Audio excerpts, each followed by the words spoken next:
એકદમ છૂટા છૂટા બન્યા છે અને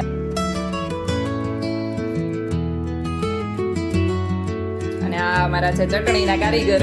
જેટલી ભાખરી આપો એટલી બેઠે બેઠે ખાયા કરો. Hello friends, very good morning, જય શ્રી કૃષ્ણ એન્ડ જય Swaminarayan. Welcome back to my channel. હમણાં 2 દિવસ પહેલાં મેં છે ને માખણ ઉતાર્યું હતું, તો એમાંથી છાશ વધી હતી, એટલે હું વિચારું છું કે આજે છે ને આપણે કઢી અને પુલાવ કરીએ. જો કે હમણાં ઘણા દિવસથી રાઈસ નથી કર્યા, એટલે આજે આપણે કઢી અને પુલાવ કરવાનું વિચારી રહ્યા છે. તો પહેલાં છે ને અત્યારે રાઈસ બોઇલ કરવા માટે મૂકી દઉં, કેમ કે ભાત છે ને થોડાક ઠંડા થઈ જાય ને પછી એને વઘારીએ ને તો પુલાવ સારો થાય.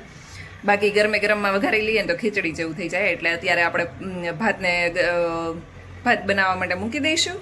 ચાલો, તો રાઈસ બોઇલ થવા માટે મૂકી દીધા છે અને કઢી પણ ઉકળવા માટે મૂકી દીધી છે. વઘાર આપણે જ્યારે જમવું હશે ને ત્યારે જ કરશું, એટલે ગરમ ગરમ કઢી રહી. અને અત્યારે જક્ષુ માટે બનાના જ્યુસ બનાવી લઈએ. તો અહીંયા બનાના કટ કરી લીધું છે અને ભગવાનને ધર્યું હતું એ દૂધ જ આપણે જ્યુસમાં એડ કરી દઈએ. રાઈસ આપણા અહીંયા બોઇલ થઈ રહ્યા છે, બાસમતી રાઈસ. અને અહીંયા આપણે કઢીને પણ ઉકળવા માટે મૂકી દીધી છે. અંદર ગોળ અને મરચી એડ કરી દીધી છે.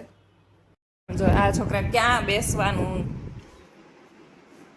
સીટ ઉપર બેસાય કે સીટની ઉપર બે?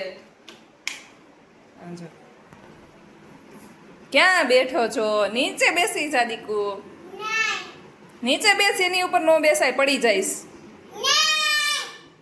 વાગી ગયા છે 12:30 અને આપણે આવી ગયા છે કિચનમાં. જો કે અડધી પ્રિપેરેશન તો આપણે સવારે જ કરી નાખી હતી, એટલે અત્યારે થોડુંક જ બાકી છે કામકાજ. અહીંયા ગાજર કટ કરી લીધા છે, કેપ્સિકમ કટ કરી લીધા છે, વટાણા બોઇલ કરી લીધા છે, કાજુ લીધા છે અને થોડી કિશમિશ લીધી છે. વૃષભને બહુ કિશમિશ નથી ભાવતી, એટલે આપણે થોડીક જ કિશમિશ નાખવાના છીએ. જો આપણે રાઈસ પણ રેડી થઈ ગયા છે, એકદમ છૂટા છૂટા બન્યા છે. અને હવે આપણે થોડી વાર માટે છે ને મેં એને ફ્રીજમાં મૂકી દીધા હતા, એટલે આપણે વઘારીએ ને તો આ જે ભાત હોય ને તૂટે નહીં. જોડે આપણે શેકવાના છીએ પાપડ, અને હમણાં કેરી ચાલે છે ને તો પાપડ ખવાતા જ નથી. અને મેં લઈ લીધા છે 2 સૂકા લાલ મરચાં અને 1 તમાલપત્ર. આપણે તમાલપત્ર બહુ મોટું છે ને તો હાફ કરીને એડ કરીશું. અડધા આપણે રાઈસમાં નાખીશું ને અડધું આપણે કઢીમાં એડ કરવાના છીએ. હમણાં કઢીનો વઘાર કરીએ ત્યારે પહેલાં છે ને આપણે કઢી વઘારી નાખીએ અને પછી આપણે પુલાવ વઘારીશું, કેમ કે કઢી વઘારીને થોડી વાર ઉકળે ને ત્યાં સુધીમાં આપણો પુલાવ પણ વઘારાઈ જશે. તો આપણે ભગવાનનો થાળ બનીને રેડી છે. વેજીટેબલ પુલાવ, કઢી, છાશ. જમો જમો રે પ્રભુ. જોતા જ ખાવાનું મન થઈ જાય એવા કલરફુલ વેજીટેબલ સાથે આપણો પુલાવ બનીને રેડી છે. અને અહીંયા જક્ષુભાઈ કરી રહ્યા છે કઢી સર્વ. ચાલો એ કઢી નાખી દઈએ, પછી આપણે ખાઈ લઈએ. ચાલો બધા જમવા માટે. ઇવનિંગનો ટાઈમ થઈ ગયો છે અને અમે બધી ફ્રેન્ડ્સ ભેગા થયા છીએ પોતપોતાના છોકરાઓને લઈને.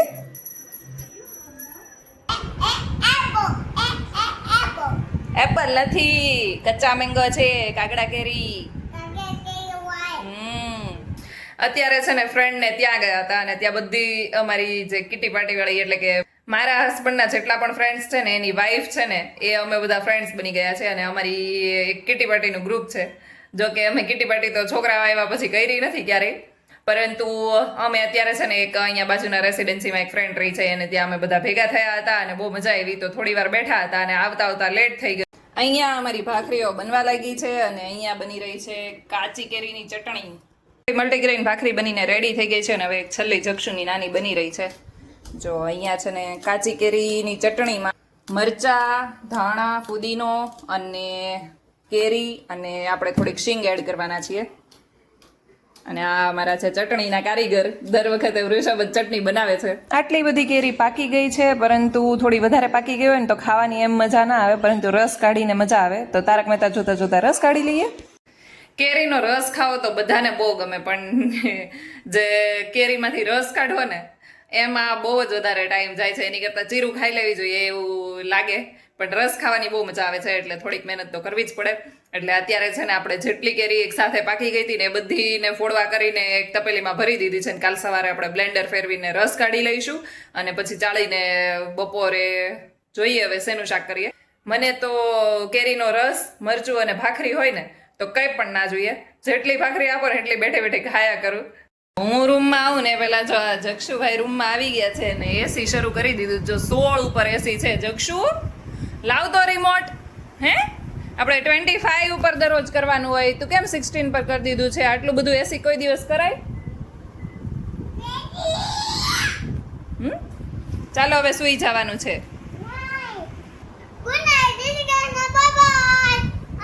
ચાલો તો આજ માટે બસ આટલું જ. કાલે મળીએ ફરી એક નવા વ્લોગની સાથે. ત્યાં સુધી ગુડ નાઇટ, જય શ્રી કૃષ્ણ, જય સ્વામિનારાયણ. મારી ચેનલ ઉપર નવા હોય તો સબસ્ક્રાઇબ કરવાનું ભૂલતા નહીં. Thank you for watching. By.